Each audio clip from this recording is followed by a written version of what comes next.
Nouveau test de tour de potier.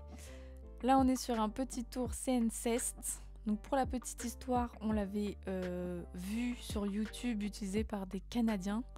On s'est dit que ça pouvait être une bonne idée quand on était dans l'optique de faire de la location de tours, ce qu'on a globalement abandonné, mais bon, on l'avait sélectionné pour ça.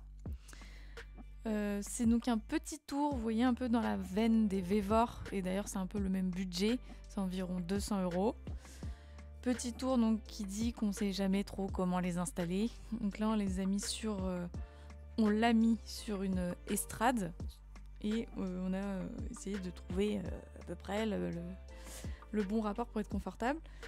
Il était vendu avec pédale, mais on n'a pas de pédale, donc c'est un tour qui va être utilisé juste avec une petite molette. Il peut aller dans les deux sens, horaire et anti-horaire.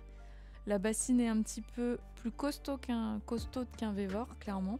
On peut poser sa petite bassine tranquillement derrière, donc ça c'est cool. Et voilà, hein, on va le tester. Donc c'est parti, j'ai pris 1 kg. On va voir ce que ça donne. Quand même stable, hein. Donc il fait 18 kg.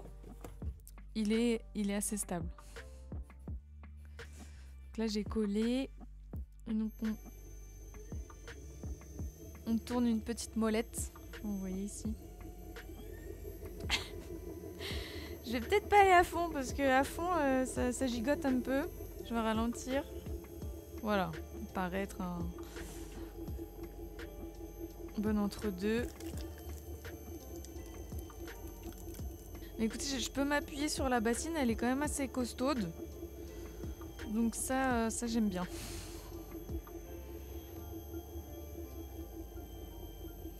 Il fait beaucoup de bruit. Enfin, je trouve, hein.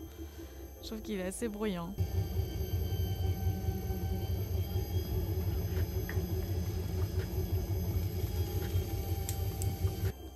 La bassine fait aussi quand même pas mal son boulot, je trouve. Elle retient bien les projections. Elle est costaud. Non, c'est pas mal. Alors quand je pousse à la descente, pour 1 kg en tout cas, ça bronche pas. Cool. Donc là j'ai centré sans trop de problèmes. Je suis stable. Alors après avoir les genoux en l'air comme ça, c'est pas ce que je préfère, mais ça va. J'essaye juste de le remettre à fond la caisse pour voir. Ouais, à fond la caisse c'est horrible. Il fait un bruit de fou et il tremble. Donc je vois pas comment. On peut pas vraiment le mettre à fond, mais aux 3/4 on est pas mal, on est plutôt confort. Là je vais ralentir pour commencer ma montée.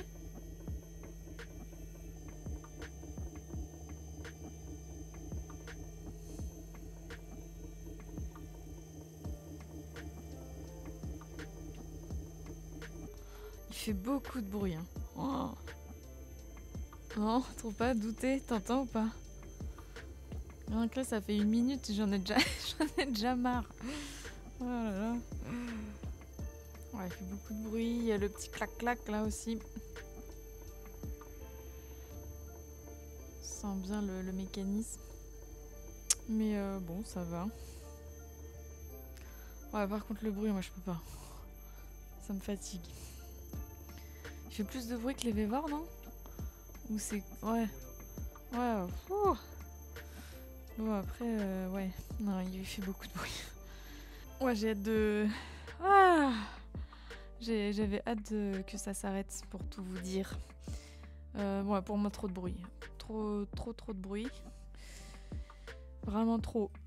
Sinon, globalement, je le trouve plus robuste en termes de matériaux qu'un Vévor. Tout fait plus costaud, je trouve. La bassine, la girelle, je sais pas.